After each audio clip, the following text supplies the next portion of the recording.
अस्सलाम वालेकुम पाकिस्तान। आज रिजवान हमारे साथ हैं। बड़ा याद करते हैं आप लोग। हम डिस्कस करेंगे फ़लस्तीन और इज़राइल की ये जो सिचुएशन एक डेवलप हो रही है। हम थोड़ा सा हिस्टोरिकल पर्सपेक्टिव भी देखेंगे और आजकल के हालात। सर कैसे हैं? मैं ठीक ठाक हूँ जिहाद, आप सुनाए कैसे हैं? मैं भी ठीक ठाक। सर ये क्या चल रहा है इज़राइल और फ़लस्तीन के मामले में? बड़ा आपकी ओपिनियन सुनने का दिल कर रहा था, जो भी आपके ख़यालात हैं और जो भी हिस्टोरिकल फैक्ट्स जिस तरह आप बताते हैं। जनाब, ये इसराइल और फ़लस्तीन का जो तनाज़ा है ना, ये अब एक कहेंगे कि वर्ल्ड वॉर 2 की एक वो थी, मिरास थी, विरासत में मिला है। बिल्कुल ठीक है। अब आप चेक करेंगे कि दुनिया के अंदर एक ग्लोबल ऑर्डर चेंज हो रहा है। Yes. ठीक है। हमने एक पॉडकास्ट भी किया था बूमर्स के ऊपर। यस। अब boomers they are no longer going to be, वो सियासत से ख़त्म हो रहे हैं आहिस्ता आहिस्ता जी। और अब एक नई नस्ल आगे आ रही है जो कि मेरी और आपकी जनरेशन के जो लोग हैं, वो सियासत के अंदर, दुनिया की सियासत में उनका ज़्यादा अमल होगा। और ये बहुत ज़रूरी है कि जो फ़लस्तीन और इसराइल का जो मसला वर्ल्ड वॉर 2 से हमने इस दुनिया में देखा, जिसमें कश्मीर भी आता है और भी काफ़ी आते हैं, लेकिन फ़लस्तीन और इसराइल का मसला दुनिया इससे ज़्यादा ग्रास्प करती है क्योंकि इसकी जो शुरुआत है वो काफ़ी वर्ल्ड वॉर 1 से शुरू होती हैं। और हमारी जनरेशन, जब हम लोग इंशाल्लाह सियासत के अंदर ज़्यादा अमल शुरू करेंगे, हमारे लिए बहुत ज़रूरी है कि जंग अज़ीम अव्वल और जंग अज़ीम दोम के दरमियान वो कौन से वाक़यात थे जिसके बाद इस तनाज़े ने आग ज़्यादा पकड़ी, और उसके बाद ये 1948 से एक लगातार जंग या जंग बंदी के दरमियान एक पेंडुलम की तरह स्विंग करता रहा। अभी हमास ने जो किया, हमास ने बेसिकली सीज़ फायर तोड़ा है। ठीक है, जंग ख़त्म नहीं हुई। अच्छा, सीज़ फायर था पहले? सीज़ फायर था, यानी आप इसको इस तरीके से देखें कि एक जंग चल रही है 1948 में। इसराइल जो है उसने अपनी आपकी यानी अपनी आज़ादी का ऐलान किया, जिसको तमाम अरब ममालिक ने नहीं माना। उस टाइम नहीं माना? उस टाइम नहीं माना, जब ये सारे यूरोप से आए थे, ज्यूज़ यूरोप से आए थे, यहूदी सारे के सारे। और बरतानिया उस वक्त फ़लस्तीन का वो एक टाइप का वो था, मुहाफ़िज़ था, यानी एक प्रोटेक्टोरेट था कि जी मैं बचा कर रखूँगा जी। लेकिन उसके बावजूद इसराइल ने अपनी आज़ादी का ऐलान कर दिया।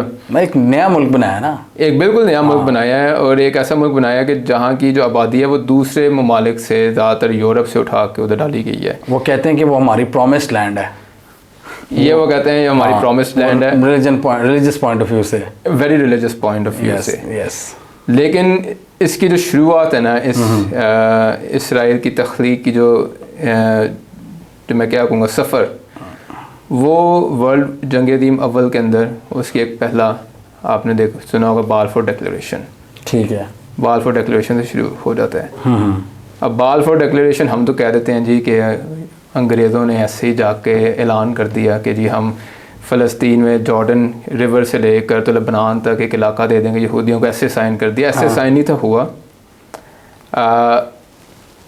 जंग अज़ीम अव्वल के अंदर जर्मनी जीत रहा था। 1916 के आखिर तक जर्मनी जंग जीत रहा था, और बरतानिया के लिए ये काफ़ी कह सकते हैं आप एक ज़िल्लत अमेज़ था कि हम जंग हार गए, हम ब्रिटिश एम्पायर हैं, पूरी दुनिया की 1/4 इलाके पे हुकूमत करते हैं और हम जर्मनी से हार गए।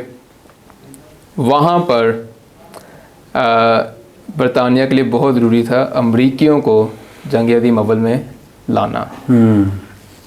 तो उस वक्त के जो ब्रिटिश ज्यूज़ थे, जो कि ज़ायनिज़्म का हिस्सा थे, उन्होंने एक मशवरा दिया, यानी मशवरा किया गया। उन्होंने कहा कि देखो हम अमेरिका को जंग में ले आएंगे, तुम ये हमारे हक़ में एक प्रॉमिस्ड लैंड का वादा कर दो।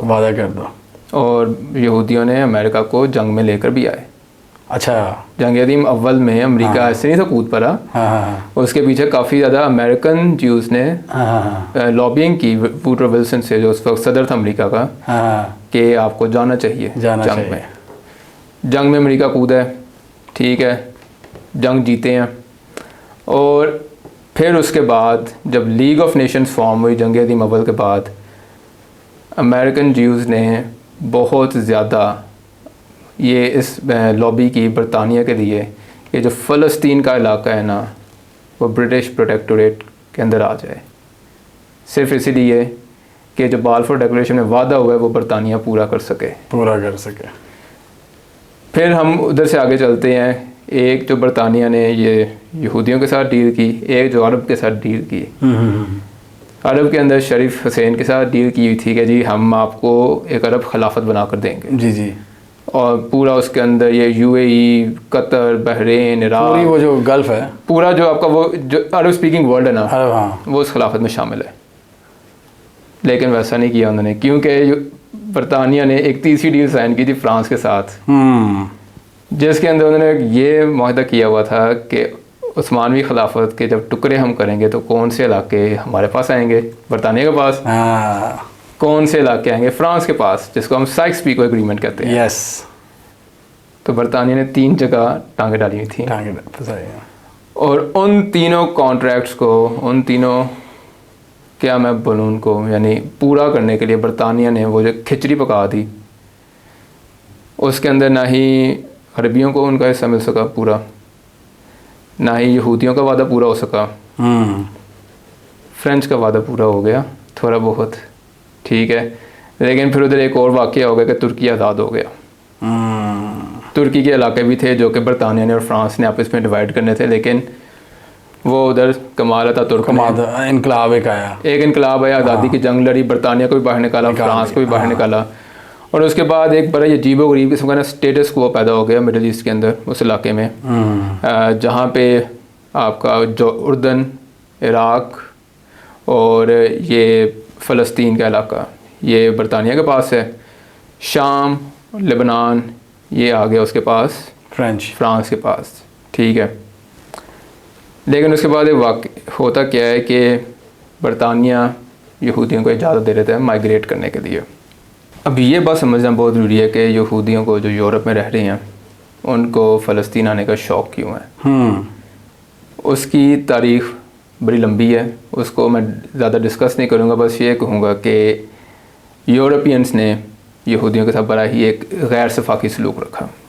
1200 साल की एक बहुत तवील तारीख है। क्रिश्चियंस और यहूदियों की पुरानी एक लड़ाई थी ना, बहुत पुरानी एक लड़ाई, एक दूसरे को ही मार रहे थे, बल्कि यहूदियों को इन्होंने मारा ही है ज़्यादा। यहूदियों को तो बहुत मारा है, इन्होंने यरूशलेम में भी मारा था, यरूशलेम के अंदर वो सलीबी जंगों से लेकर क्रूसेडर्स आते थे, वो सलीबी आते थे, वो ब्रूटल तरीके से मारते थे। स्पेन के अंदर जो किया, स्पेन के अंदर जब मुसलमानों का हुक्मरानी थी, बड़ा एक यहूदी उस दौर को याद करते हैं, मुस्लिम स्पेन को, कि मैं एक जोश प्रोफेसर का लेक्चर सुन रहा था, अच्छा, और उसने बड़ा कैटेगोरिकली बोला that the golden period of जोश इंटेलेक्ट वाज मुस्लिम स्पेन। और उसने बड़ा कैटेगोरिकली बात की कि हिस्टोरिकली स्पीकिंग हमारे सबसे अच्छे रवाबत जो हैं स्पेन के अंदर मुसलमानों के साथ रहे हैं। बट नेतन्याहू साहब अब नहीं मानते वो बात। अब नहीं, अब तो कुछ और रियलिटीज है ना, अब सियासी हकायक कुछ और है। तो मूविंग फॉरवर्ड होता दरअसल ये है कि 19वीं सदी के अंदर नेपोलियन पावर में आता है, और ये जोइश क्वेश्चन जो है ना, ये काफ़ी यूरोपियन सोसाइटी में या पॉलिटिक्स में मेन स्ट्रीम हो चुका है। तो नेपोलियन कहता है कि मैंने ये मसला ना हल करना है। तो Napoleon for the first time 1800 साल के बाद यहूदियों की एक काउंसिल होती है, उसे कहते हैं सनहेड्रिन, जैसे हमारी मजलिस शूरा है ना, उनकी होती है काउंसिल ऑफ सनहेड्रिन। सनहेड्रिन का मतलब क्या है, 71 बंदे, ठीक है। अब वो 71 क्यों हैं, वो एक अलग स्टोरी है। अच्छा, वो काउंसिल ऑफ सनहेड्रिन के अंदर नेपोलियन उन बंदों को ये कहता है कि तुम लोगों ने ना अपनी जो एसिमिलेट हो जाओ यूरोपियन कल्चर के अंदर, रवायात के अंदर ना एसिमिलेट हो जाओ, ये जो अपनी यहूदियत है ना, इसको ना ज़रा साइड पे कर दो, हमारे साथ मिल जाओ, फिर हालात बेहतर हो जाएंगे। आजकल कुछ ऐसी बातें यूरोपियंस मुसलमानों को भी कहते हैं। यस, बिल्कुल ऐसी बातें करते हैं, बिल्कुल एसिमिलेट हो जाओ, छोड़ दो हमारे कल्चर को, अपना हमारे कल्चर छोड़ दो मज़हब को। ये बिल्कुल आपने सही बात की है कि दिस इज द सेम, बिल्कुल वही चीज़ यूरोपियंस दोबारा के तारीख अपने आप को दोबारा रिपीट कर रही है। और यहूदियों ने किया, एसिमिलेट किया, अपने नाम तब्दील किए, उन्होंने अपना हुलिया तब्दील किया, लिबास तब्दील किया। यहूदी नॉन ज्यू में शादी नहीं थे करते होते, मर्द कटर थे, इंटर मैरिजेस शुरू हो गई, लेकिन वो चीज़ ख़त्म नहीं हुई। वो जो गैर सफाकी सलूक था ना, उसमें बल्कि इंक्रीमेंट होना शुरू हो गया। अब क्या हुआ, बेसिकली नेपोलियन से लेकर 1895 तक, ठीक है, 70 साल तक ना ये पक रहा है। और 1895 में एक वाक़या होता है जिसे तारीख़ आज भी याद करती है, ड्रेफस अफेयर के नाम से। अब ड्रेफस अफेयर इन शॉर्ट क्या था कि एक Jewish mid level military officer था फ्रेंच आर्मी के अंदर, उस पे ना जर्मन जासूस होने का इल्ज़ाम लग गया। ठीक। वो इल्ज़ाम बगैर शवाहिद के साबित भी कर दिया। उसको 20 साल की कैद भी सुना दी फ्रेंच गायाना, वो लैटिन अमेरिका के अंदर। इस वाक़ये को ना एक बंदे ने बहुत ज़्यादा कवर किया, वो था थियोडोर हर्त्ज़ल, जिसने ज़ायनिज़्म मूवमेंट को, वो founder of the zionist movement, early 20th century, no late 19th century, late 19th। ठीक है। और थियोडोर हर्त्ज़ल सहाफ़ी था।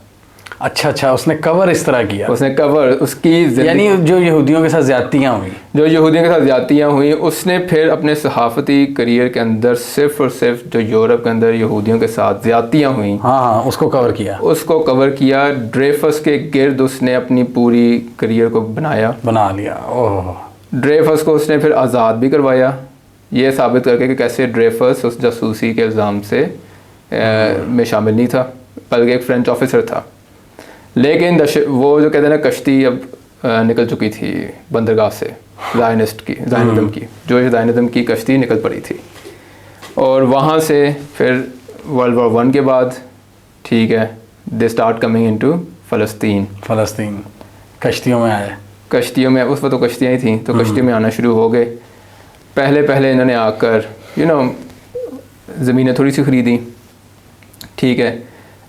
What they were expecting after world war 1 के बरतानिया जो है ना, हाँ, उन्हें उसी वक्त ही दे देगा रियासत दे देगा। लेकिन एक आपकी बात इधर से आप कंटिन्यू करना, एक चीज़ तो उन्होंने की ना कि अपने आप को वो internally, I think education wise वो मजबूत करते गए। यहूदी तालीमी लिहाज से बहुत मजबूत हो चुके थे, वो स्किल्स हासिल कर चुके थे, मतलब अंडरग्राउंड भी रहते हुए नहीं, हाँ, इस वक्त वो मेन स्ट्रीम हो चुके हैं। ये जब वर्ल्ड वॉर 1 के around Jews are mainstream हर चीज़ के अंदर, या फिजिक्स के अंदर हो जाए, आप हर जगह पे उन्होंने अपना झंडा गाड़ दिया हुआ था। यानी वो जो उनके साथ जो उनकी रिजेंटमेंट थी या जो ज़्यादतियाँ थी, उन्होंने कहा हम इसको अपनी स्ट्रेंथ में बदला। उन्होंने तालीम के अंदर, इल्म के अंदर काफ़ी आगे निकल गए। यानी फॉर एग्ज़ाम्पल ये आपकी न्यूक्लियर फिज़िक्स है, ये जर्मनी के अंदर किसी दौर में जूइश फिज़िक्स कहते थे इसको, क्योंकि इसके सारे के सारे बानी तो नहीं मैं कहूँगा, जो इसके पायनियर्स थे, वो ज्यूज़ थे, जूइश साइंटिस्ट थे सारे के, ऑलमोस्ट ऑल ऑफ देम। बहुत थोड़े थे जो नॉन ज्यूज़ थे, ज़्यादा ज्यूइश थे। और जिसकी वजह से यहूदियों की जो एक कहते हैं ना कि एक कदर, एक वर्थ, वो यूरोपियन मेन स्ट्रीम पॉलिटिक्स में बढ़ भी गई थी। उनको खुश रखना ज़रूरी भी था, क्योंकि इल्म उनके पास इल्म आ गया। अब वो आहिस्ता आहिस्ता वो छा रहे हैं। लेकिन यहाँ पे एक और वजह भी है कि एक तो उन्हें खुश भी रखना है, लेकिन एक चैलेंज था बहुत बड़ा, स्पेशली बरतानिया के लिए, वो था बोल्शेविज़्म इन रशिया। ठीक है। रशिया एक बहुत बड़ा चैलेंज था। रशिया के अंदर वर्ल्ड वॉर 1 के बाद बोल्शेविक्स का कब्ज़ा हो गया, हुकूमत उन्होंने अपनी बना ली। ना हु वर बोल्शेविक्स, ना ऑल ऑफ देम, ज़्यादातर जो थे वो सारे यूक्रेनियन यहूदी थे। अच्छा, तो ये आपने समझना है, ये इमेज ये है कि उस दौर के अंदर 2 बड़ी मेन स्ट्रीम जूइश मूवमेंट्स हैं दुनिया में, एक ज़ायनिज़्म और एक है बोल्शेविज़्म। दोनों में फ़र्क क्या है? एक है एजुकेटेड जर्मन ज्यूज़, एक है well you can't say educated, मतलब थोड़े से under privileged Ukrainian pageants, working labour class, ठीक है। एंड दैट लेबर क्लास जो थी वो थी एंटी इम्पीरियलिस्ट थी, ठीक है। दे वर अगेंस्ट, यानी कि जो ब्रिटिश एम्पायर है उसके अगेंस्ट, ब्रिटिश एम्पायर होगी यार, आपकी जो फ्रेंच कॉलोनीज थी दुनिया के अंदर, उसके बहुत खिलाफ थे, उनके खिलाफ थी, ठीक है। एक चीज़ आपने बात याद रखनी है कि आई एम नॉट सेइंग कि वो प्रैक्टिसिंग ज्यूज़ थे, वो ओपनली अपने आप को एग्नोस्टिक ज्यूज़ कहते थे। ओके, ठीक है, लेकिन ज्यूज़ बट ज़्यादा रिलीजियस नहीं थे। हाँ लेकिन वो ये डिनाई भी नहीं थे करते, they were proud of their Jewish identity, ठीक है, जोइश शनाख्त के लिए बड़े प्राउड भी थे। बरतानिया को अपने जो यहूदी थे in Britain, in America, in France, उनको बोल्शेविक से दूर रखना था। क्यों रखना था कि अगर ये चले गए वहाँ पर बोल्शेविक्स के साथ मिल गए तो तवाज़ुन ताकत का बहुत बिगड़ जाएगा क्योंकि इल्म तो उनके पास बहुत ज़्यादा है। हाँ, और बोल्शेविक्स भी जो थे वो भी थोड़े से एंटी ज़ायनिस्ट थे, इस लिहाज यानी से कि वो कहते थे स्टेट नहीं होनी चाहिए। वो ये कहते थे कि भाई बोल्शेविक्स का बेसिकली जो मेन काउंटर आर्ग्यूमेंट था कि भाई हमारे पास पूरा रशिया पर है। बोल्शेविक्स के जहन में था कि हम यहूदियों का घर जो है ना वो रशिया में बनाएंगे, उसमें बनाएंगे। यूक्रेन आइडेंटिफाई भी कर लिया हुआ था। अभी आप अंदाज़ा लगाएं कि यूक्रेन के रशिया के साथ झगड़ा चल रहा है। Ukraine was the original Israel saying तो बोल्शेविक्स की। अच्छा, इसलिए आजकल इतनी इसलिए आजकल कुछ ना इतना ज़्यादा इतफाक़न हो रहा है कि उधर यूक्रेन की जंग चल रही है रशिया के साथ, इधर इसराइल और फ़लस्तीन का झगड़ा शुरू हो गया, तो दे आइडेंटिफाइड यूक्रेन। लेकिन ज़ायनिस्ट व लाइक नहीं, हमने तो प्रॉमिस्ड लैंड है, उधर ही जाना है। प्रॉमिस लैंड है वो फ़लस्तीन वाली, वो जो अंबिया की सरजमीन, जो अंबिया की सरजमीन, जो हमारे अबाउजाद की सरजमीन है, वो अबाउजाद 1000 साल पहले थे, और ये वो उनका नैरेटिव था, वो उनका जहन था। बरतानिया ने ज़ायनिस्ट को अपने साथ रखने के लिए दे स्टूड विद देम, उनकी माइग्रेशन अलाउ की, पॉलिटिकली उनको सपोर्ट भी किया इनिशियली, लेकिन नहीं दिया ज़मीन उनको नहीं दी क्योंकि बरतानिया के थोड़े से अपने भी सियासी मफादात थे। वो था कि सुएज़ कैनाल उन्होंने अपने कब्ज़े में रखनी थी जी, जो आजकल इजिप्ट के पास है, तो ज़मीन उन्होंने ख़रीदना शुरू कर दी। ठीक है, पहले तो उन्होंने वो ज़मीनें ख़रीदना शुरू की जो कि बिल्कुल ही ना बंजर, वहाँ पे यानी ना ही कुछ उग सकता था, ना बंदा ना बंदे की ज़ात।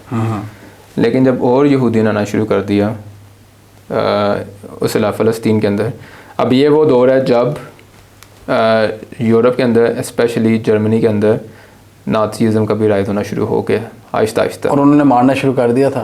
अभी नहीं शुरू किया। हाँ, अभी नहीं शुरू किया नाज़ीज़ ने, अभी वो जो गुंडागर्दी थी ना वो नहीं शुरू की, नाज़ीज़ ने शुरू नहीं किया अभी। लेकिन पढ़े लिखे थे, समझ गए कि ये इवेंचुअली होगा, इवेंचुअली इन्होंने हमारे ऊपर ही आकर अपना ना हमारे ऊपर नुकसान इन्होंने करना है, तो उन्होंने they started moving out slowly.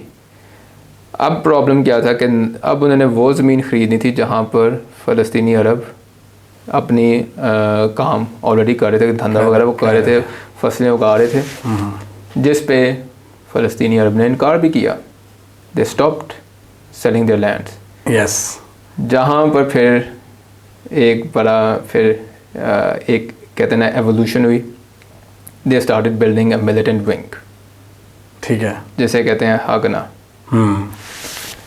हागना जो थी वो एक जूइश फोर्स थी जिसने जाकर लोगों को कोर्स करना शुरू किया कि तुम हमारी ज़मीन बेचोगे, नहीं बेचोगे तो बस फिर यानी काम तमाम तुम लोगों का। और ये सारा होना शुरू हो गया। ठीक है, ये फ़लस्तीन के अंदर शुरू हो गया, ये फ़लस्तीन में शुरू हो गया। अब फ़लस्तीनी अरब का उस वक्त जो नुकसान सबसे बड़ा क्या था, एक तो बिल्कुल ही लाइल्म थे, पढ़े लिखे बिल्कुल नहीं थे, लाइल्म यहाँ पे मार खा गए, मार खाइए सारी, और डिसऑर्गेनाइज थे। अच्छा, इजरायली, आज के इजरायलीज, अब मुझे उसका, अभी आपने कहा कि वो फसलें उगा रहे थे, आज के इजरायलीज से अगर बात करें ना, इजरायलियों से, हाँ जी, उनकी गवर्नमेंट का स्टेट नैरेटिव ये है कि वो तो बंजर ज़मीनें थी, हमने वो वाकई में ये कहते हैं। मैं भी बड़ा हैरान होता हूँ कि वो सारी ज़मीनें बंजर नहीं थी। इवन जॉर्डन पीटरसन ने ये कहा है, उसने कहा है कि आप उन पे एहसान कर रहे हो कि आपने उनकी ज़मीनें जरखेज़ करके की है। वो तो उन्होंने एक इतनी ज़बरदस्त, जिसे वो कहते हैं कि गोल्ड ऑफ द अर्थ, जो भी है कि एक सोना, उसको वो कहते हैं कि उन्होंने उजाड़ बयाबान रखा हुआ था अरब्स ने। वो मैं आपको मज़ेदार बात सुनाता हूँ, वो तो ये भी कहते हैं वहाँ पर तो इंसान भी नहीं थे रहते। इतनी एक्सट्रीम तक बातें। हाँ, अब तो एक्सट्रीमिज्म नज़र आती है, अब तो इतनी एक्सट्रीम पे गया, लेकिन नहीं, वहाँ पर लोग थे, वो फसलें उगा रहे थे। उन्होंने इनकार किया था कि हम नहीं बेचेंगे अपनी ज़मीनें। ठीक है, रेजिस्ट किया। हाँ, उनसे ज़बरदस्ती ज़मीनें खरीदी गई हैं। पाकिस्तान में होता भी है, आप कब्ज़ा ग्रुप किस तरह करते हैं, कब्ज़ा ग्रुप, तो वो भी आगना वो था कब्ज़ा ग्रुप। ठीक है, अरब ने बिल्कुल, अरबियों ने एक तो फर्स्ट ऑफ ऑल उनके पास रेजिस्टेंस करने का कोई वो ही नहीं था ना, क्योंकि वो तो बरतानिया के मरहूने मिन्नत थे। तो they had no मिलिट्री वगैरह कुछ? They had no military, जो भी उनको असलहा मिलता था वो अगर बरतानिया ने दे दिया तो दे दिया, वरना तो गए काम से। मतलब वो आराम से ले बैठे हुए थे तो वो उन पे आ गए वो बिल्कुल, यानी कहते हैं ना कि सोया हुआ है बंदा और उसको एक बंदा बंदूक लेकर आ गया। तो इसके अंदर सबसे यहाँ पर कमज़ोरी थी अरबियों की। अच्छा, ये सारे जूइश बंदूक लेके नहीं आए, वो एक मिलिटेंट ग्रुप जो एक मिलिटेंट ग्रुप बना था, हगना वो एक अलग मिलिटेंट ग्रुप बना था। लेकिन यस, जो एक कहते हैं अपना एक एजेंसी जो कायम हुई थी यहूदियों की रिहेबिलिटेशन के लिए फ़लस्तीन में, एजेंसी कायम हुई, उसका ना कोई कहते हैं कि नॉन वर्बल अंडरस्टैंडिंग थी हगना के साथ। हगना वदन, क्योंकि अगर हगना अपने आप को डायरेक्टली जोइश एजेंसी के मातहत शो करेगी तो फिर बरतानिया वाले कहेंगे ये क्या कर रहे हो तुम लोग, इस काम के लिए थोड़ी बुलाया था तुम लोगों को। लेकिन बरतानिया ने इनको रोका नहीं, यानी कि उनको करने दिया, अपने नाक के नीचे जो उन्होंने चाहा वो इन्होंने किया। ठीक है, सबसे पहला जो है ना बगावत होती है 1933 के अंदर, फ़लस्तीनी करते हैं। अच्छा, अब वो उन्होंने यहूदियों के ख़िलाफ़ नहीं की, ये हुई थी बरतानिया के ख़िलाफ़, बरतानवी राज के ख़िलाफ़। क्यों? क्योंकि जब यहूदी आकर ज़ोर ज़बरदस्ती से ज़मीन पे कब्ज़ा करते थे तो बरतानवी जो भी उनका उधर हुकूमत थी, क्या पॉलिटिकल एजेंट या जो भी जो एडमिनिस्ट्रेशन थी वो कुछ भी नहीं थी कर रही। इन्होंने कहा कि अच्छा ये बरतानिया वालों को तो हम फ़लस्तीन निकाले ना, ये तो कुछ कर ही नहीं रहे, हम अपनी दरख्वास्तें लेकर जाते हैं, अर्जियाँ लेकर जाते हैं कि भाई कब्ज़ा हो रहा है, वो करते कुछ नहीं। तो सेम जैसे एक बगावत इधर हुई थी इंडिया में, हिंदुस्तान में, यस, गोरों के खिलाफ एक उधर भी शुरू होगी, जो कि फ़लस्तीनियों ने शुरू कर दी। Why you are giving free hands to Jewish, और आप हमारे हक में क्यों नहीं कुछ कर, रोकते क्यों नहीं उनको? और आप अंदाज़ा लगाएं कि उसमें अकॉर्डिंग टू ब्रिटिश सोर्सेज 3000 के करीब लोगों का कत्लेआम हुआ। फ़लस्तीनियों का कत्लेआम हुआ, जो फ़लस्तीनियों का हुआ, यानी कि हुकूमत चढ़ाई कर दी, हुकूमत ने चढ़ाई कर दी, उन्होंने कहा कि ऐसी की तैसी ये हमारे बगावत को कुचलेंगे, उन्होंने कुचला उसको। वो एक कोई जनरल डायर उधर भी बैठा था, जनरल डायर हर जगह भेजे, वो हर जगह पे था, वो हर जगह उन्होंने भेजा, जनरल डायर एक हर जगह गया। 1936 में जाकर जब वो ख़त्म हुआ, ठीक है, उसके चंद साल बाद ही जाकर जो है, अच्छा इसके अंदर बड़ी आपको मैं कमाल की बात बताता हूँ। ये जो रिवॉल्ट हुई थी ना फ़लस्तीनियों की, इसको सऊदी अरब के बानी किंग अब्दुल अजीज़ इब्न सऊद ने फंड भी किया था, हीटर सपोर्ट भी, अपना बाकायदा सपोर्ट दिया था इस बगावत को, लेकिन वो नाकामयाब हो गई। ठीक है, अब 1936 से लेकर 1900 वर्ल्ड जंग अज़ीम दोम, ठीक है, शुरू होने में अब सिर्फ 3 साल रह गए हैं। अब ये वो दौर है जहाँ पर जर्मनी में यहूदियों पे बहुत ज़्यादा जुल्म होना शुरू हो गया, एक्सट्रीम लेवल का। ये आप बात कर रहे हैं 40s? नो, 36। ये वो वक्त है जब हिटलर चांसलर बन गया 1933 के अंदर, और फ्यूरर, बल्कि चांसलर नहीं फ्यूरर बन चुका है, क्योंकि उनका जर्मनी का सदर भी उस वक्त मर चुका था, ही डाइड एज़ वेल। तो वह फ्यूरर बन गया और उसने बड़ा ही एक यहूदियों के ख़िलाफ़ एक मुहिम जो शुरू की सरकारी लेवल पे। तो यहूदियों ने स्मगल होकर आना शुरू हो गए फ़लस्तीन के अंदर। मतलब वो पहले भी आहिस्ता आहिस्ता आ रहे थे, अब वो ज़्यादा एक्सेलरेट हो गया जब उधर से उसने जुल्म करना शुरू कर दिया हिटलर ने, क्योंकि बरतानिया ने एक कोटा सिस्टम लगाया हुआ था कि साल में इतने ज़्यादा यहूदी सिर्फ हिजरत करके आ सकते हैं, वरना नहीं आ सकते। फ़लस्तीन में बरतानिया ने कोटा रखा हुआ था, क्योंकि बरतानिया भी चाह रहा था ना इस प्रोसेस स्मूथली हो, वो चाह रहे थे कि ये जितना तवील हो सके ना, जितना लॉन्ग टर्म, जितना हम खींच सकें उसको खींच लें। उसको एक्सेलरेशन लग गई हिटलर साहब की वजह से, वो तेज हो गया। ठीक है, हिटलर की कार्रवाइयों की वजह से, यानी कि उसमें जंग भी थी, उसमें इनको मारना भी था। हाँ। बरतानिया ने क्या किया, अच्छा अब जब ये इलीगली जो यहूदी आना शुरू हो गए ना फ़लस्तीन के अंदर, तो बरतानिया के ना कान खड़े हो गए एकदम से कि अब हमदर्दी तो है, लेकिन अब इतनी भी नहीं कि भाई जो चाहे तुम कर लो। ये बरतानिया का हमेशा से, उन्होंने इमिग्रेशन बंद कर दी यहूदियों की, ऑफिशियली बंद कर दी। ओके, और वहाँ पर जंग अज़ीम दोम शुरू हो जाती है, क्योंकि उधर बरतानिया खुद फंस गया। अब ठीक है, उधर बरतानिया उसको कोट लग रही है जर्मनी से, उसको ठीक ठाक कोट लग रही है हाँ। जर्मनी में। अब इस सारे दौर के अंदर ना जो यूरोपियन ज्यूज़ हैं उनके ऊपर हमें पता है क्या हो रहा है, हॉलोकॉस्ट हो रहा है। हॉलोकॉस्ट शुरू हो गया और वो किसी भी तरह कोशिश करके ना they all just want to come to फ़लस्तीन के हम यहाँ पर किसी तरह पहुँच जाए, हमारे बिल्कुल उसमें आ जाए।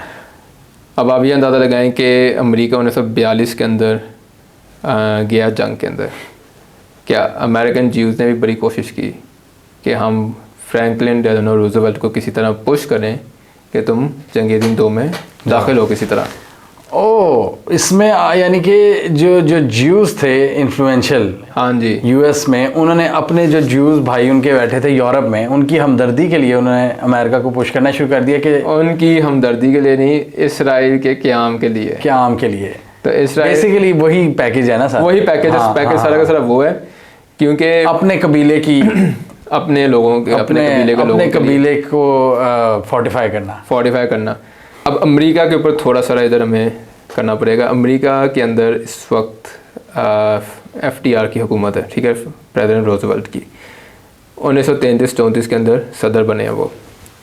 और मेरे ख्याल से अमेरिकी तारीख का सबसे चैलेंजिंग मौके पे वो बंदा सदर बना है, क्योंकि ग्रेट डिप्रेशन हुआ 1930 के अंदर। बिल्कुल, ये सारी चीज़ें ना मिक्स हो जाती हैं, आपके सोशल, इकोनॉमिक, पॉलिटिकल, ये सारी चीज़ें मिक्स हो रही हैं, जियोपॉलिटिक्स और फिर रिलीजन, जब ये सब कुछ मिक्स हो रहा है, यानी कि एक तरफ उनकी इकोनॉमी बढ़ गई है, इकोनॉमी जब सही होने लगी है तो हिटलर ने चढ़ाई कर दी है, उधर से हॉलोकॉस्ट हो रहा है, उधर से ज्यूइश का मसला, फिर वो कुछ इन्फ्लुएंशियल ज्यूज़ हैं, ठीक है, फिर आपके जो अमेरिका में बैठे हैं। और एक चीज़ बहुत इंपॉर्टेंट है कि इन्फ्लुएंशियल, मैं ये नहीं कहूँगा कि सारे इन्फ्लुएंशियल ज्यूज़ और ज़ायनिस्ट, लेकिन जो ज़ायनिस्ट हैं, जो कि उनकी रियासत का क़याम चाहते नहीं थे, यकीन, एक है डिज़ायर, एक है बिलीव। ओह, सो इधर आप यकीन के साथ जंग है, ठीक है ना, कि वो यकीन के साथ कह रहे हैं कि फ़लस्तीन में रियासत का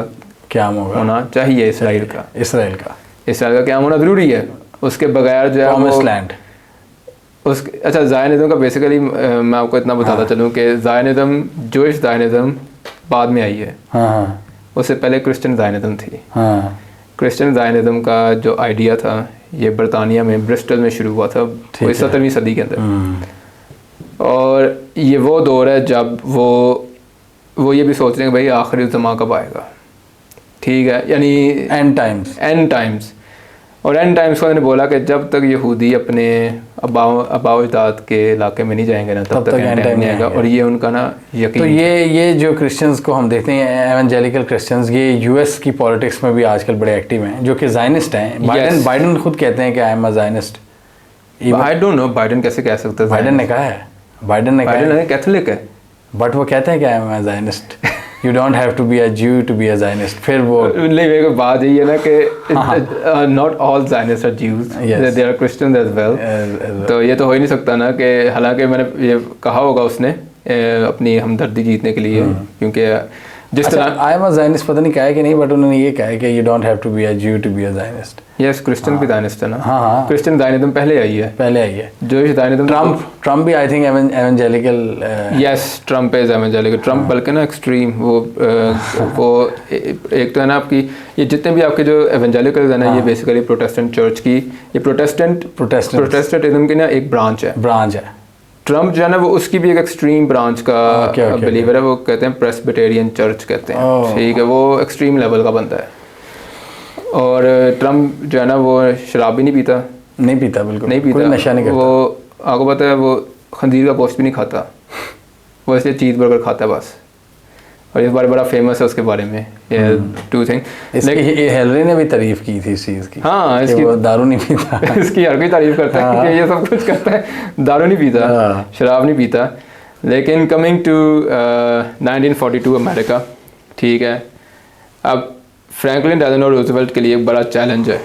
चैलेंज क्यों है? क्योंकि इन्फ्लुएंशियल ज़ायनिस्ट जो हैं, आपको पता है अमेरिका में पॉलिटिकल कैंपेन्स की फंडिंग कैसे होती है, ठीक है, और Roosevelt needs them as well for his, उसकी सियासी जो उसने अपनी करनी है, जलसे वगैरह, जो पता नहीं जलसे जुलूस कहेंगे क्या कहेंगे, अमेरिका में क्या होते हैं, जो उसने अपनी सियासी कैंपेन चलानी है उसके लिए उसे फंड्स चाहिए, so he has to agree with them. लेकिन वो ऐसे जाकर जंग कर नहीं सकता, तो जिसकी वजह से पर्ल हार्बर हो गया। ठीक है, पर्ल हार्बर जो है वो अब तो एक टाइप का ना कहते हैं कि अमेरिका ने एक टाइप का प्रोवोक किया था जापानियों को कि वो पर्ल हार्बर पे हमला करें। और फिर वो जाकर फॉल्स फ्लैग ऑपरेशन, और फिर वो पहले तो जापान के खिलाफ जंग हुई। ठीक है, वो जापान के खिलाफ जंग अमेरिका ने डिक्लेयर की, तो इधर हिटलर ने अमेरिका के खिलाफ जंग डिक्लेयर कर दी। जब हिटलर ने अमेरिका के खिलाफ जंग डिक्लेयर की तो अमेरिका फिर इधर भी घुस गया। हिटलर ज्यूस को क्यों मार रहा था? ये बड़ी इंपॉर्टेंट बात है। अभी चलिए मैं आपको इसमें बताता हूँ। क्योंकि वो एलाइज थे उनके ब्रिटिश के। यार एलाइज वो बात आ जाती है, इसका मैं आपको समझाता हूँ इस तरीके से। मैंने शुरू में बताया ना कि दो पैरेलल मूवमेंट्स चल रही हैं, Zionism, Bolshevism. Both of them are Jew dominated. ठीक है, बोल्शेविज़्म क्या कह रही है? Communism, socialism. बिल्कुल, ठीक है, वो वर्किंग क्लास है, वो वर्किंग क्लास है, वो सोवियत्स हैं। लेकिन हम ये बात भूल जाते हैं कि कम्युनिज्म तो जाकर रशिया में बनी ना, सोशलिज्म जो था वो उसका बीज जर्मनी में रखा गया था वर्ल्ड वॉर 1 के अख्ताम में। जो हिटलर की जो पार्टी है ना, NSDAP, national socialist workers party, ये इस वक्त जो जर्मनी का चांसलर जिस पार्टी से बिलोंग करता है ना, SPD का फार राइट का ब्रांच थी ये। फार राइट की ब्रांच थी। SPD सोशलिस्ट थी। इसके जो वो कहते हैं ना कि रूहानी जो बानी थे, रूहानी पेशवा, वो थे, one of them was a woman named रोज़ा लक्समबर्ग, जो कि यहूदी थी। ठीक है, हिटलर को नफ़रत यहूदियों से नहीं थी, सोशलिज्म और कम्युनिज्म से थी। अच्छा, उसको नफ़रत सोशलिज्म से और कम्युनिज्म से इसलिए थी कि हिटलर वो जंग अज़ीम अव्वल के उन फौजियों में शुमार होता है जो कि ये मानते हैं कि सोशलिस्ट ने हमें जंग अज़ीम अव्वल हरवाई है। ठीक है, वो उसी हार को लेकर सोशलिस्ट के ख़िलाफ़ था। लेकिन क्योंकि सोशलिस्ट वाज ज्यू डोमिनेटेड, यहूदियों की सारी वो थी थिंकिंग उसके पीछे। मोस्ट फेमसली कार्ल मार्क्स से अगर हम लोग शुरू करें तो इसलिए वो यहूदियों के बहुत ज़्यादा ख़िलाफ़ था। दूसरा वो ख़िलाफ़ था बैंकिंग सेक्टर के। सही ये है ना असल बात ये है, जिसके रूहे रवां ही ज्यूज़ हैं, बैंकिंग सिस्टम के और फाइनेंशियल रेगुलेशन के और इदारों के और उसका यही मानना था कि यहूदियों ने जो एक जो मुआशी निज़ाम खड़ा किया हुआ है, उसकी वजह से बरतानिया को या फ्रांस को पावर मिलती है। एक कहते हैं ना कि गैर मुनसिफाना उनको वो मिला है, बेनिफिट मिला है, एज मिला है, जिसकी वजह से जर्मनी हारा है। उसने कहा मैंने इसको ख़त्म कर देना। अच्छा, इसलिए उसने चढ़ाई भी उधर ही की। चढ़ाई भी उधर की कॉलोनियल पावर्स पे उसने की। This is very interesting point ये। और वो समझता था कि उनको सपोर्ट है पावरफुल ज्यूज़ की। यस, और वो तप उसने निकाली आम यहूदियों पे, वो तप निकाली हर यहूदी, जिस तरह कि ये उनकी एम्पायर्स को खड़ा करने में मतलब इन्फ्लुएंस फाइनेंस करते हैं। ठीक है, उनको जिसकी वजह से इंटरेस्टिंग पॉइंट है, जिसकी वजह से उसने जाकर कहा इन सबको मिटा दो, annihilate them, all of them।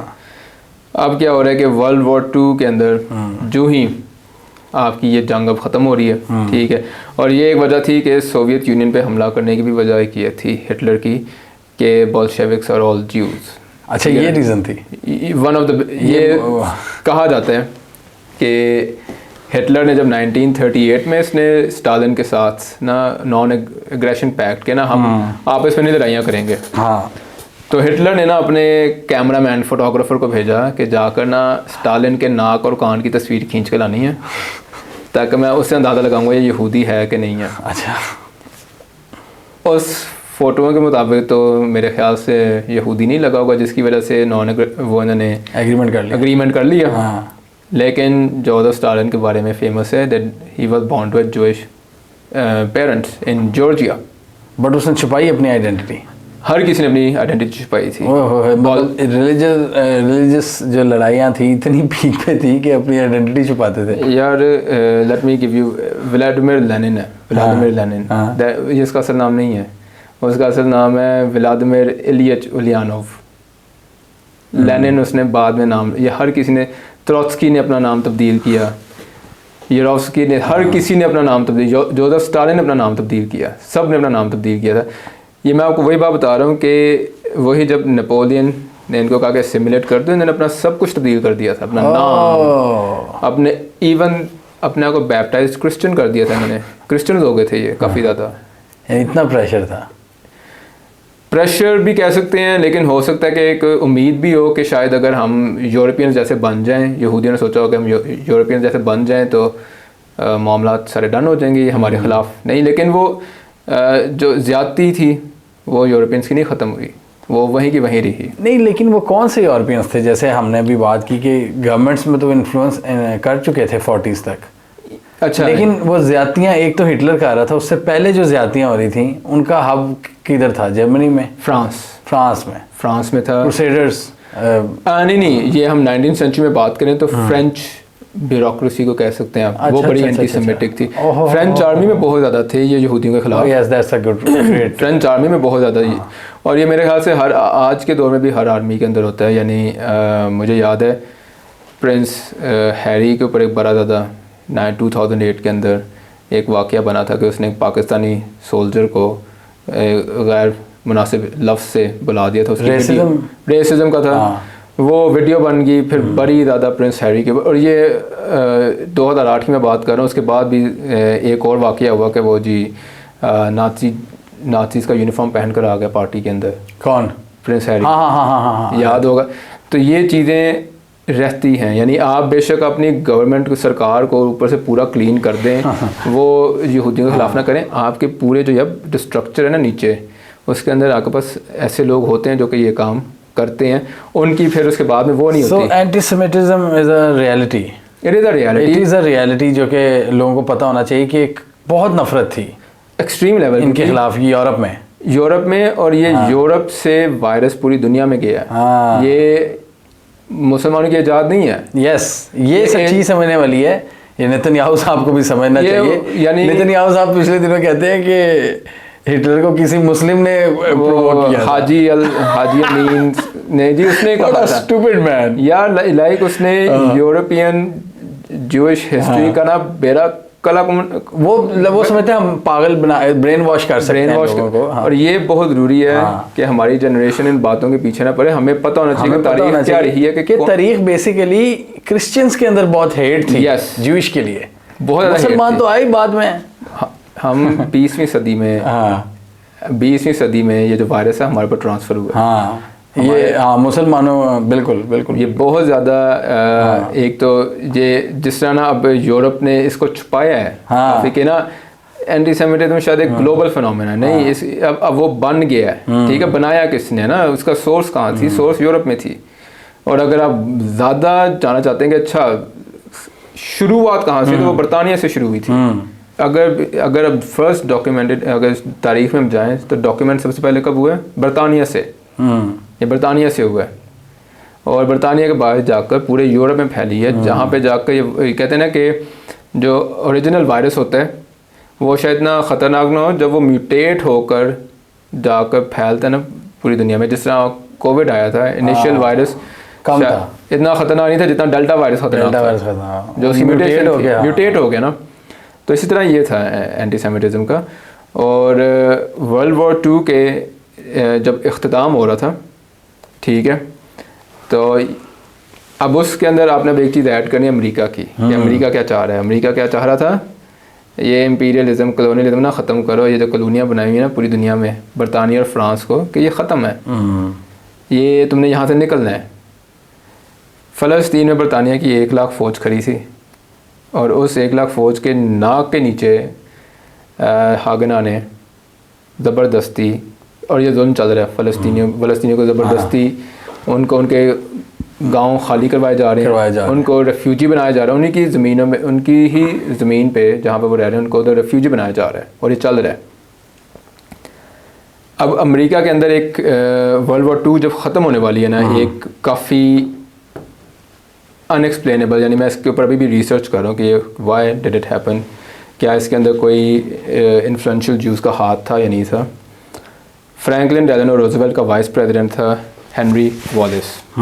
8 साल से वो वीपी था। फ्रैंकलिन डेलानो रूजवेल्ट का इतना बता दूं कि ही वॉज द लॉन्गेस्ट, सबसे ज़्यादा 4 टर्में वो जीता बंदा।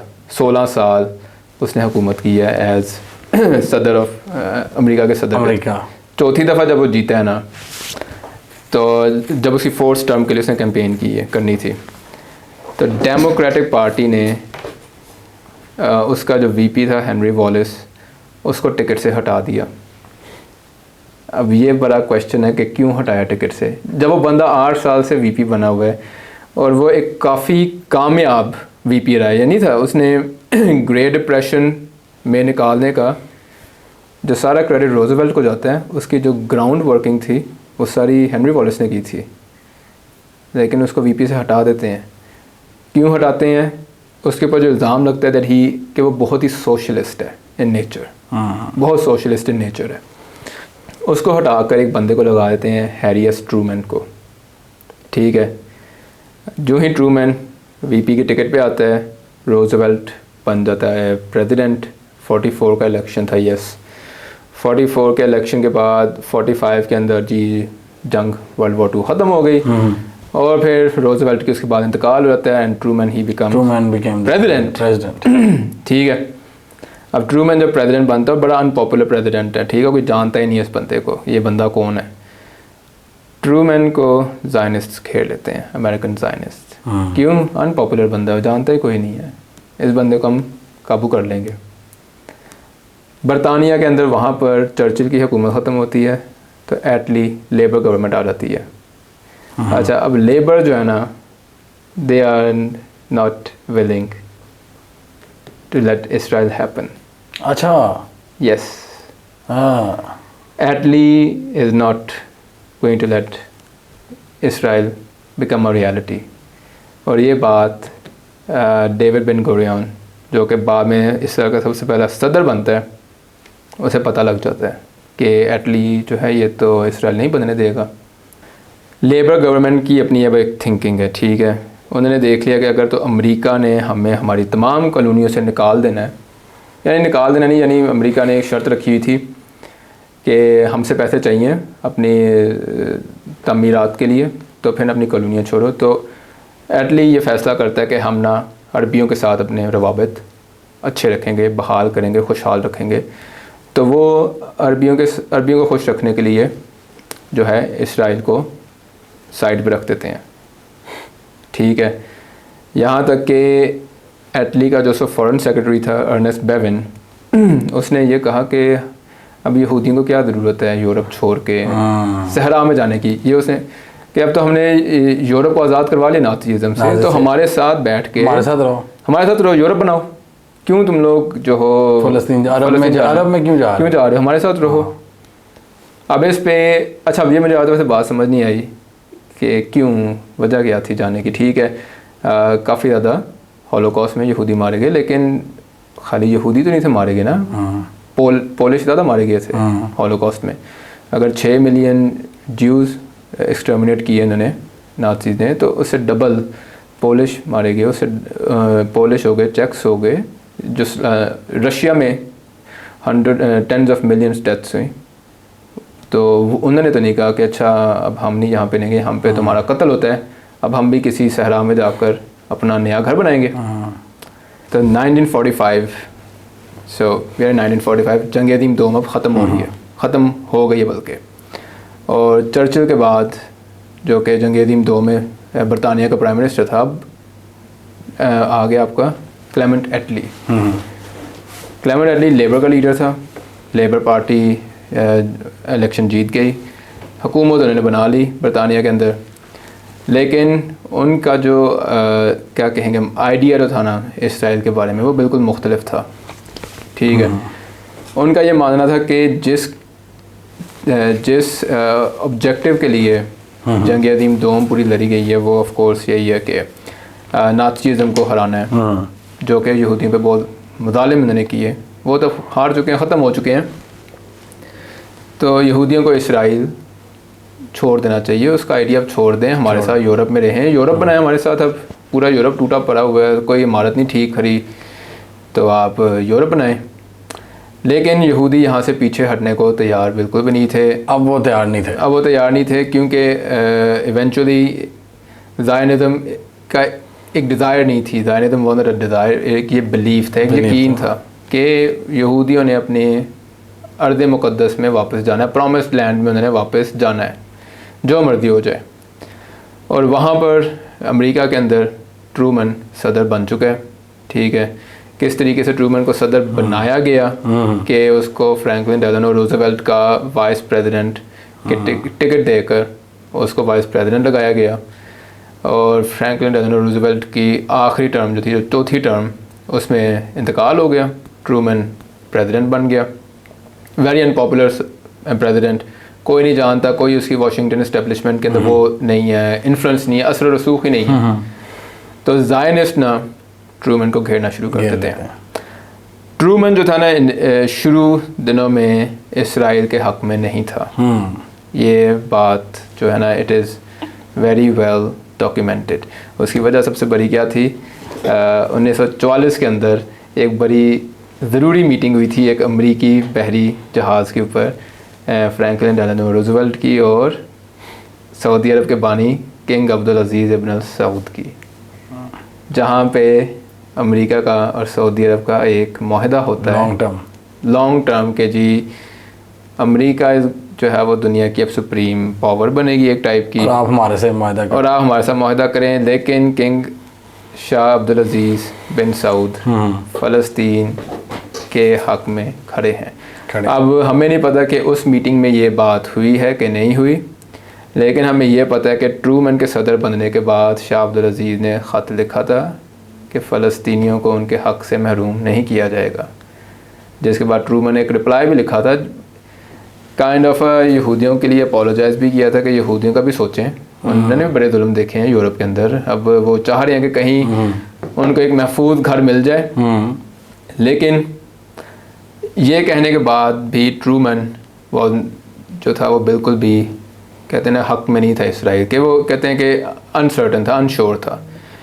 1946 के अंदर ना कांग्रेस के इलेक्शन होने थे, ठीक है, और ट्रूमन को ऑफ कोर्स डेमोक्रेट्स चाहिए थे कांग्रेस के अंदर, इलेक्शन के लिए फंडिंग भी चाहिए थी, कैंपेनिंग के लिए पैसा भी चाहिए था।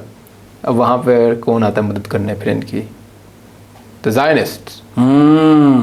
1946 से कांग्रेस के इलेक्शन डेमोक्रेट पार्टी जीतती है, काफ़ी मैसिव फंडिंग मिलती है अमेरिकन ज़ायनिस्ट से। उसके बाद ट्रूमन का फैसला बदल जाता है, वो कहते हैं हुन तो इसराइल बनेगा ही बनेगा, अब तो बनेगा। और यहाँ पर लेबर गवर्नमेंट जो कि ये देख रही है कि बरतानिया के अंदर यूके में वो ये सोच रहे हैं कि अच्छा अमरीकी हमारे साथ हैं, वो एकदम से जब ये देखते हैं ना कि तो पैंतरा इनका बदल गया, अमरीकियों का पैंतरा ही बदल गया। तो बरतानिया वाले क्या करते हैं, अच्छा अब यहाँ पर जो यहूदी बैठे ना फ़लस्तीन के अंदर, वो अब बरतानिया को फोर्स करना शुरू कर देते हैं, पुश करना शुरू कर देते हैं कि अब तुम लोगों का वक्त आ गया निकलने का। उसकी पहली कार्रवाई होती है 1946 के अंदर, जो बरतानिया का हेड क्वार्टर था यरूशलेम में, किंग डेविड होटल, उसको बम धमाके में उड़ा देते हैं। और ये हागना ने की है, अच्छा नहीं, हागना नहीं, एरगून ने। अच्छा पहले एरगून जो है वो आप एक टाइप की ना एक कमांडो यूनिट था हागना के अंदर, लेकिन वो काम करता है बिल्कुल ना इंडिपेंडेंट ही काम करता है, ठीक है। और एरगून का जो लीडर था, हिज नेम, वो नाम था मेनाखिम बेगम, जो कि बाद में इसराइल का वज़ीर आज़म भी लगा। ओह यस, यानी कि एक एक्सट्रीमिस्ट साइड वाला, एक वेरी एक्सट्रीमिस्ट साइड वाला बंदा। और उस बम धमाके के अंदर बरतानवी अफसरान की हलाकतें होती हैं काफ़ी ज़्यादा, ठीक है, जिसके ऊपर एटली और उसकी हुकूमत जो है ना यहूदियों पे और सख्ती कर देती है कि अब तो पहले पाबंदी लगाई थी कोटा के इमिग्रेशन नहीं होगी, अब लेकिन इलीगली लोग यहूदी आई जा रहे थे फ़लस्तीन, जिसको बरतानिया वाले रोक नहीं थे, अब उन्होंने उसे रोकना शुरू कर दिया, इलीगल माइग्रेंट्स को रोकना शुरू कर दिया। जिसके ऊपर क्या होता है, डेविड बेन गुरायन जो कि इसराइल का आप कह सकते हैं ही द फाउंडर, क्योंकि उसी ने ऐलान किया था इसराइल की तख्लीक का, उसको समझ में आ गई कि अब तो घी निकालने के लिए उंगली टेढ़ी करनी पड़ेगी। वो क्या करता है, हागना को उसने असलहा देना शुरू कर देता है कि हागना को अब हमने असलहा देना है, वो जो कि बरतानवी फ़ौज का फिर ये मुकाबला कर सके। अब हम अंदाज़ा लगाएं वो असलहा कहाँ से आया था। सोवियत। सर आप बिल्कुल राइट ऑन द पॉइंट, सही पहुंचे हो। बिल्कुल सही पहुंचे हैं। रशियंस ने बरतानिया वाले ने तो ऑफ कोर्स हथियार देने नहीं थे। अमरीकी जो थे वो इस हद तक थे कि हम सियासी तौर पे तुम लोगों का साथ देंगे, लेकिन ये नॉट मिलिटरीली इधर नहीं हम पढ़ेंगे। इस मामले के अंदर रशिया उस दौर 1947 के अंदर यानी 46 के एंड में डील वगैरह शुरू होती है, इनकी बातचीत शुरू होती है, और 47 के शुरू में ना बातचीत मुकम्मल हो जाती है, क्योंकि जोसेफ स्टालिन वाज हमदर्द था इसराइल के इसराइल की तख्लीक होनी चाहिए। तो जोसेफ स्टालिन एग्रीड कि हम हथियार तुम्हें देंगे, लेकिन हम तुम्हें रशियन मेड हथियार नहीं देंगे। तो आप अंदाज़ा लगाएंगे कि हथियार कौन से दिए गए उन्हें, वो हथियार जो जर्मनी से जंग अज़ीम दोम में रशिया ने पकड़े थे, और वो असलहा बेचा गया हागना को फ़लस्तीन के अंदर। वो असलहा लेकर इन्होंने बरतानवी फ़ौज के ख़िलाफ़, अनबिलीवेबल, आप अंदाज़ा लगाएं कि मैंने इसके ऊपर ट्वीट भी की थी ऋषि सुनक के ना, एक ट्वीट के ऊपर, जहाँ पे वो बड़ा कह रहा था Israel has the right to defense. तो मैंने कहा तुम क्या भूल गए हो कि 47 में क्या किया था ब्रिटिश आर्मी के साथ इन्होंने। तो ब्रिटिश आर्मी के अफसरान को इन्होंने मारना शुरू कर दिया। ठीक है, यानी एक तो जो उसका जो पिनिकल आ गया ना कि बस अब तो बरतानिया वालों की बस होगी ना, कि एर्गुन ने 2 बरतानवी अफसरान को पकड़ के तशद्दुद करके जान से मार दिया, उनको लिंच किया। फिर उनकी जेरूसलम में जो लाशें थी उनको लटका दिया, फांसी यानी फांसी के अंदाज में लटका दिया। यानी इस हद तक मामला बिगड़ चुके थे इनके दरमियान। इसको बरतानिया ने देख के क्या किया कि बरतानिया ने मामला ले गया यूएन के अंदर कि अच्छा हम तो ये मामला नहीं हल करेंगे, अब ये मामला यूएन में। इटली की गवर्नमेंट थी, एटली ही की गवर्नमेंट थी, वो ये मामला यूएन में ले गई, और उसके अंदर ट्रूमन ने इसराइल का पूरा साथ दिया। जो पार्टीशन का वोट हुआ, इनिशियली बिफोर वोटिंग इसराइल तख्लीक नहीं था, हो सकता वोट ही नहीं थे, लेकिन ट्रूमन ने हर पता नहीं कितने ममालिक के हेड ऑफ स्टेट्स को फ़ोन करके कहा कि अपने यूएन एम्बेसडर को बोलो कि इसराइल के हक़ में वोट दें। इसराइल के हक़ में वोट आ गए, पार्टीशन हो गई। लेकिन फिर इसके ऊपर एक और ज़्यादती होती है फ़लस्तीनियों के ख़िलाफ़ कि बरतानिया ने अपना बता दिया कि हम इस तारीख को ना निकल जाएंगे, जिस तारीख को वो निकलेंगे, जो इलाका जिसके पास होगा वो उनके पास, वो यहूदियों का, वो इलाका फ़लस्तीनियों का। हेस्टली यहूदियों ने हमले करने शुरू कर दिए फ़लस्तीनी गाँव पे, बिल्कुल पूरे के पूरे गांव खाली करवाए ज़बरदस्ती लोगों को। उन्हीं यानी जो काम पहले वो 20-30 साल से कर रहे थे, अब वो इंटेंस हो गए, काफ़ी एक्सेलरेट हो गए। 15 मई 1948 तक जब बरतानिया की फ़ौज ने अपना इनखला किया और इसराइल का ऐलान हुआ, तब तक जो इलाके उन्होंने कब्ज़े कर लिए हुए थे, वहाँ से फ़लस्तीनियों को बेघर कर दिया हुआ था। वहाँ पर इसराइली ने कहा अब ये है इसराइल। जो पार्टीशन वोट हुआ था वहाँ पे इसराइल को इलाका बहुत थोड़ा मिला हुआ था, और उन्होंने नया और उसके ऊपर भी उन्होंने, और फिर आज जो हम देखते हैं तो आज तो फ़लस्तीन तकरीबन ख़त्म हो, बिल्कुल ख़त्म कर दिया हुआ है। अब वो तो गज़ा की बात करें तो वो नॉर्दर्न गज़ा में भी उन्होंने खाली करा दिया हुआ है। यानी 1948 से जब से इसराइल तख्लीक हुआ से लेकर अब तक आप यही देखेंगे जो काम यहूदियों ने 1920 से लेकर 1948 में किया, उसी काम को इन अ वेरी स्लो पेस करते रहे हैं। यानी वो कहते हैं ना, वो जंग ख़त्म नहीं कभी हुई, वो दरमियान में कभी कभी जंग बंदी होती रही है, लेकिन जंग कभी ख़त्म नहीं हुई। ये जंग होती रही है, और वो फ़लस्तीन की रेजिस्टेंस आज भी ज़िंदा है, और फ़लस्तीन की रेजिस्टेंस आज भी ज़िंदा है। हमास की कभी PLO, कभी हमास, PLO थी, PLO हमास से बहुत ज़्यादा इंटेंस मूवमेंट थी, बहुत इंटेंस मूवमेंट थी।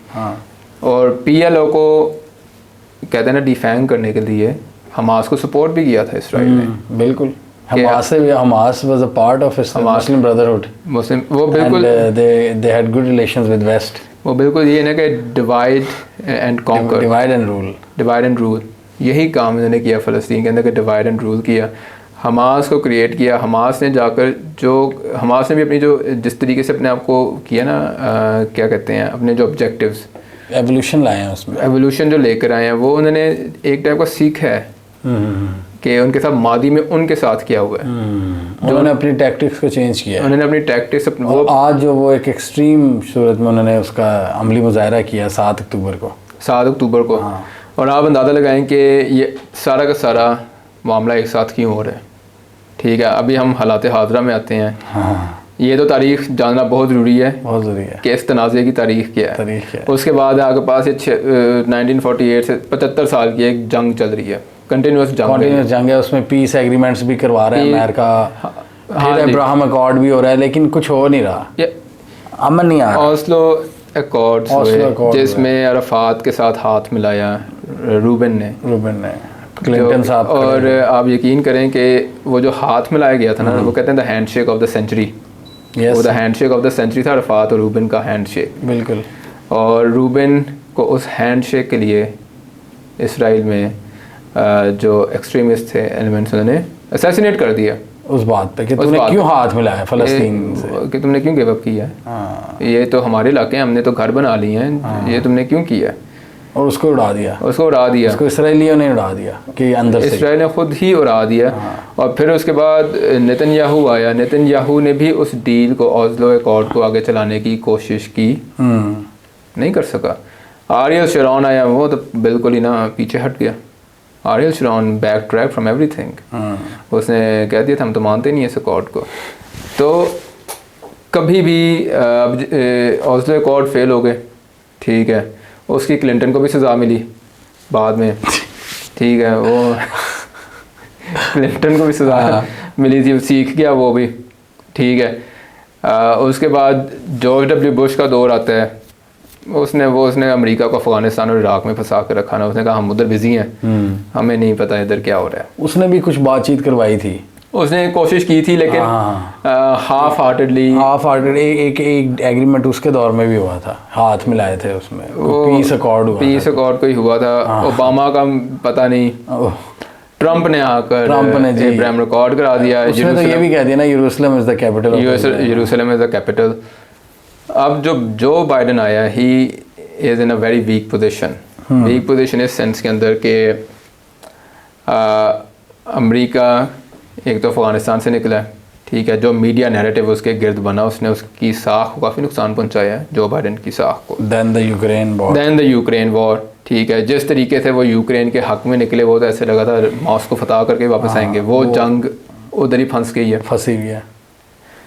और इधर से अब ये मामला वी स्टैंड विद अब देखें कि यार कि जब ये 7 अक्टूबर को शुरू हुआ ना, तो मैंने न्यूज़ फीड्स देखना शुरू किए हैं ट्विटर के ऊपर, न्यूज़ चैनल्स देखने शुरू किए हैं। तो यार एक कहते हैं ना कि जिस तरह चाबियाँ घुमा दी हैं सारे मीडिया चैनल्स की, कि ये तुम लोगों का ना ये पट्टी पढ़नी है, ये पढ़ना है, आप ये पढ़ना है बस, उस तरीके से। और उसके बाद जाकर पता लगा कि ये जो वर्ल्ड वॉर 2 से लेकर अब तक ये जो आपका जितनी भी जो है ना, आप किसको क्या कहेंगे, consent manipulation platforms, media platform जितने भी, कि वहाँ पर कितना ज़्यादा पेनिट्रेशन हो चुकी है इसराइली पावर की, एक्सट्रीम लेवल पे नहीं कह सकते। हाँ, नैरेटिव, चलो नैरेटिव को छोड़ दो यार, वी कांट से ये यहाँ पे मैंने आपको टोका है, यहाँ पे अच्छा इसको ना बैक ट्रैक करते हैं। तो अभी आप देखें 7 अक्टूबर से क्या हुआ है कि western media and western political circles जो भी हों, UK, US, Canada, Australia, Germany, even Germany, मुझे इस पे फ्रांस तो है ही है, तो वो मैं भी देख रहा हूँ, हमने कवर भी किया है कि वो इज़राइल की बात तो कर देते हैं, Israel has the right to defend itself, but वो फ़लस्तीनी जो बच्चे भी मर रहे हैं और भी उसके बारे में वो उस तरह नहीं आवाज़ उठा रहे, उसको तो वो गायब कर दिया ना, जिस तरह। और ये एक सबसे ज़्यादा ना एक इंसान की ह्यूमिलिएशन होती है कि आप उसे उसकी जो एग्जिस्टेंस है ना, उसी को गायब कर दें, उसे डिनाई करो, उसे गायब ही कर दें, वैनिश कर दें। डिनाइल इज़ कि आप एग्री करेंगे they exist but you are denying it. एक होता है कि वैनिश कर देना कि ये ही भूल जाना कि वो भी इंसान है उस तरफ, कि फ़लस्तीनी भी हैं। मतलब आप बात अगर कर रहे हो हमास के अटैक्स की, लेकिन दूसरी तरफ उसके बाद जो हो रहा है, जो बच्चे मारे हैं हॉस्पिटल्स पे अटैक, उस पर नहीं आप उस पर नहीं बात करें। और यार जो इसका एक सोशल इफेक्ट पड़ता है कि अभी आप ये अंदाज़ा लगाओ ना कि इस तरह से आप देखो ये 75 साल से जंग चल रही है और उस दौर में जितने भी फ़लस्तीनी बच्चे जो जिनकी ज़िंदगी लंबी हुई, दे ग्रो अप, उन्होंने क्या देखा? उन्होंने सिर्फ जंग देखी, उन्होंने ज़्यादती देखी, उन्होंने जुल्म देखी है, देखा उसका जो इफ़ेक्ट उन्हें हुआ उनके माइंड पे दैट वो आज रिफ्लेक्ट हो रहा है।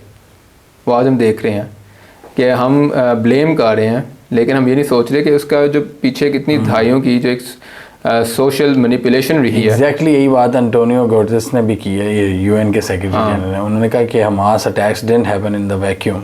यस, तो उस पे इसराइली चढ़ दौड़े हैं। वो कहते हैं कि भाई रिज़ाइन करो, रिज़ाइन करो, कहते हैं रिज़ाइन करो। मतलब इस दफ़ा ना बड़ा अनप्रेसिडेंटेड देखने को मिल रहा है कि फुल।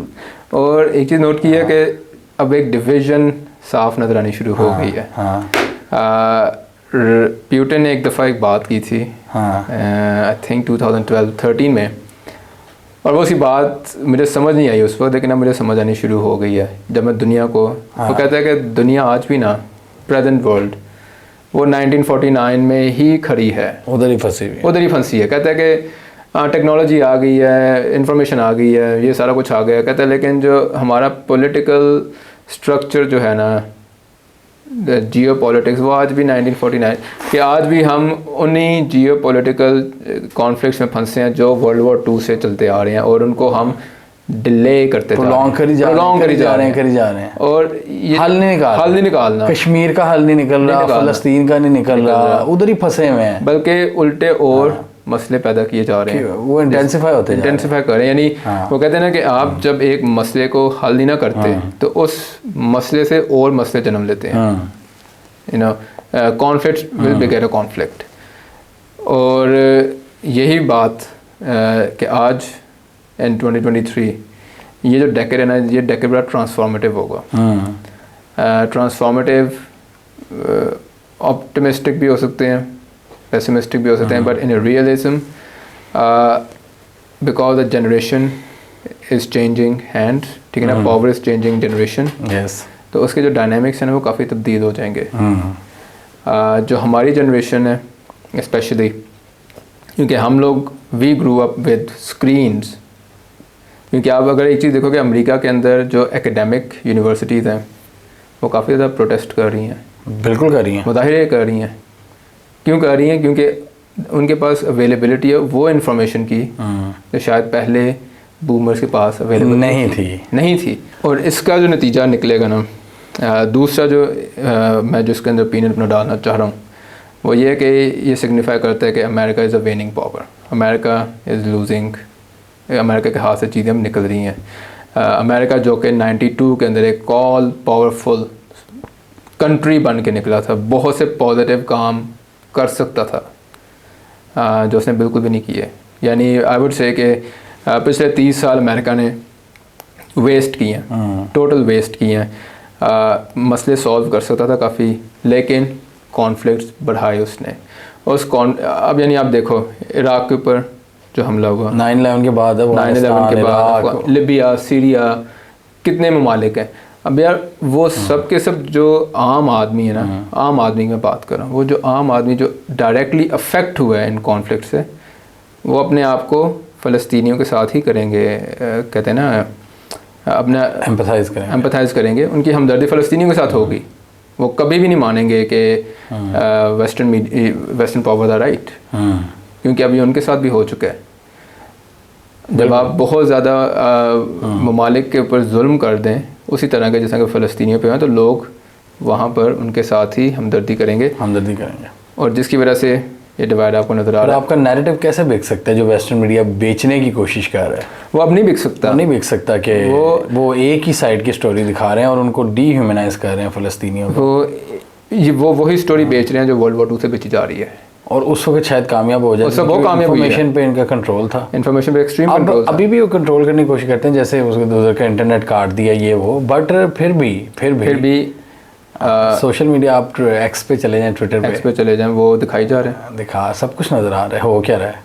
और इसके अंदर जो मुझे लग रहा है कि लॉन्ग टर्म हो सकती है, या इसी डेकेड के अंदर ईरान को किसी तरह पैसिफाई करने की कोशिश करें, इसको बेसिस बना के, जो मुझे लगता है ईरान को वीक करना है, ईरान को पैसिफाई करने क्योंकि की ईरान कोशिश की जाए। वाहिद ही रह गया ना उस रीजन में जो इनका एक पॉसिबल थ्रेट है, क्योंकि बाकी तो दोस्त हैं, बाकी तो दोस्त बन चुके हैं, अरब तो दोस्त बन चुके हैं, बाकी दोस्त बस एक सीरिया, लेकिन सीरिया तबाह हो चुका हुआ है, सीरिया को तबाह कर दिया, सीरिया को तबाह कर दिया, बाकी सब दोस्त हैं। अच्छा, इस पूरे मसले में जैसे सीरिया से मुझे याद है, सीरिया को बैक कर रहा है रूस, यस, रूस के इसराइल से भी ताल्लुकात हैं थोड़े बहुत, यस, लेकिन इस जियोपॉलिटिकल बैटल में रूस क्लियरली इस वक्त इसराइल के दूसरे कैंप में नज़र आ रहा है, यस, इनडायरेक्टली नज़र आ रहा है, इनडायरेक्टली, क्योंकि उसने कंडेम किया है सीरिया की पोर्ट्स पर जो अटैक किया है इसराइल ने, यस, रूस ने उसको कंडेम किया है, रूस ने इजरायली जानों की भी मजम्मत की है जो हमास के हमले हैं, लेकिन उसने ये भी कहा कि फ़लस्तीनियों पे के राइट्स का और टू स्टेट सोल्यूशन की तरफ जाना चाहिए। रूस इधर कैसे देख रहे हैं इस मामले को?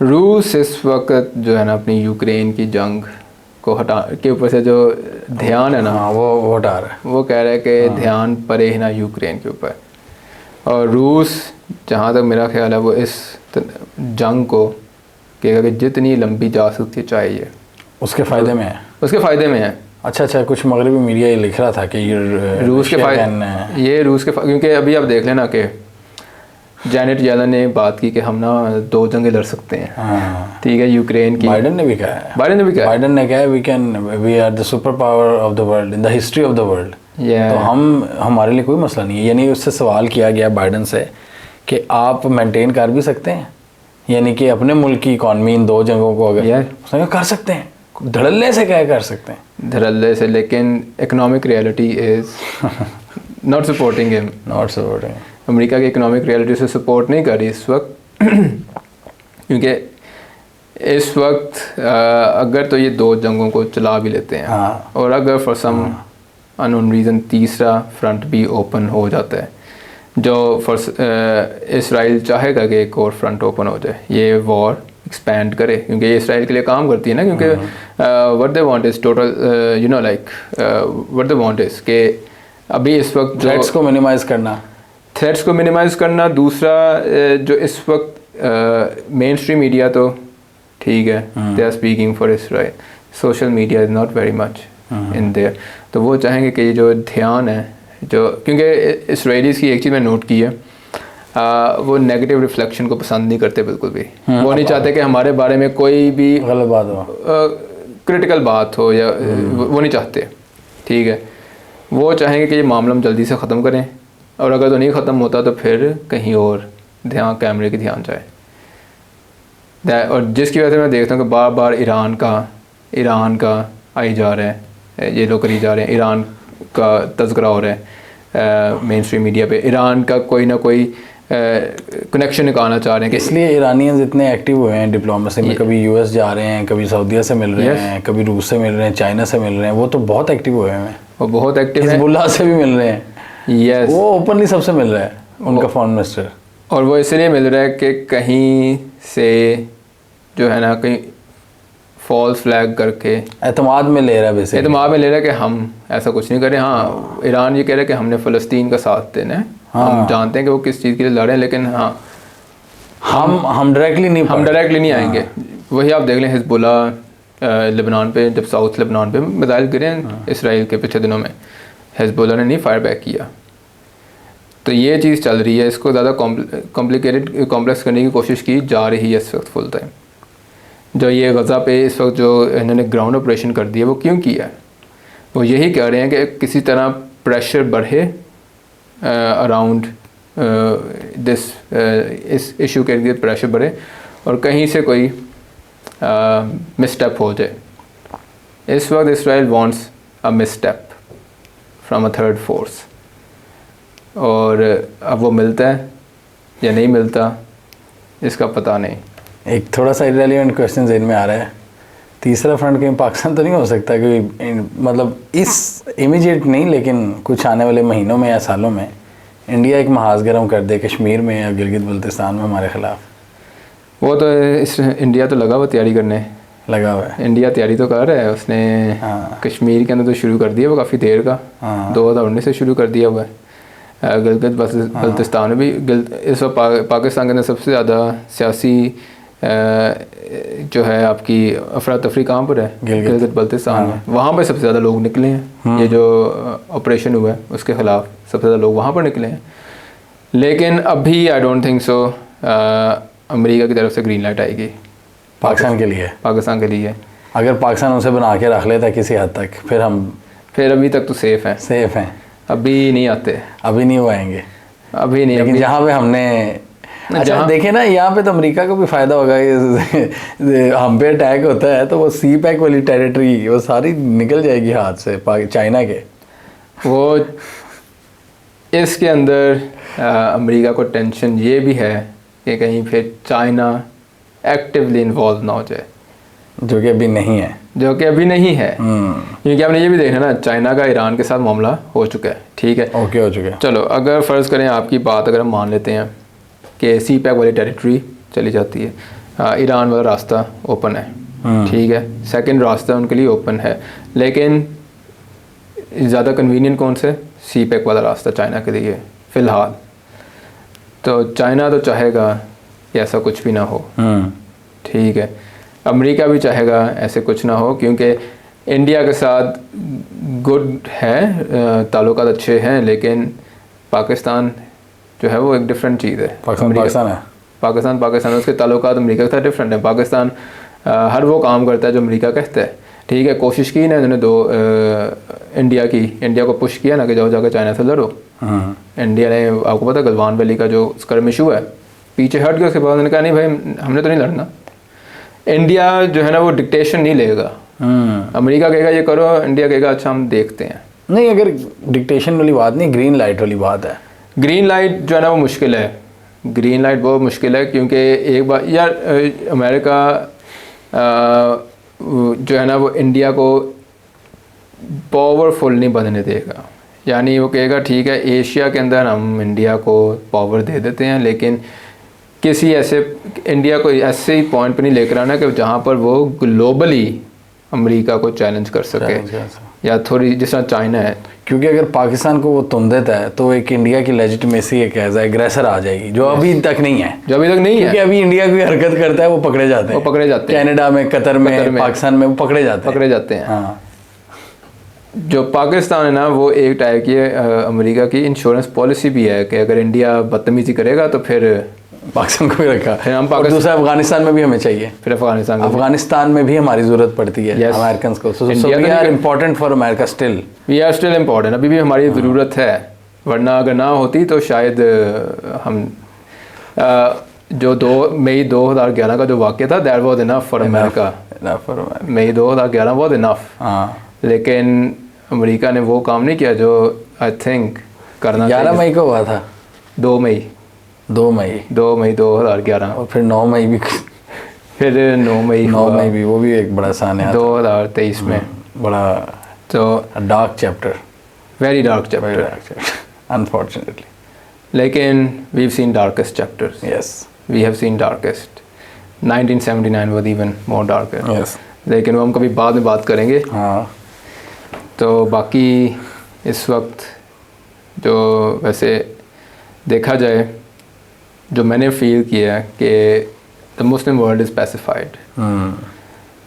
इतनी पैसिफाई हो चुकी है कि हम वेस्टर्न वर्ल्ड का उस तरह मुकाबला नहीं कर सकते जिस तरह वेस्टर्न वर्ल्ड ने इसराइल को सपोर्ट किया, जिस तरह उन्होंने धड़ल्ले से सपोर्ट किया। हम नहीं कर सकते वो और I think this is America ने ये सोचा भी होगा कि चलो पैसिफाई हो गए हैं, इधर तक कि इनको मेंटेन स्पेसिफिकेशन को ना, इस रोब को, जो अमेरिका का रोब है इस्लामी दुनिया पे, उसको अब हम लोग मेंटेन रखते हैं।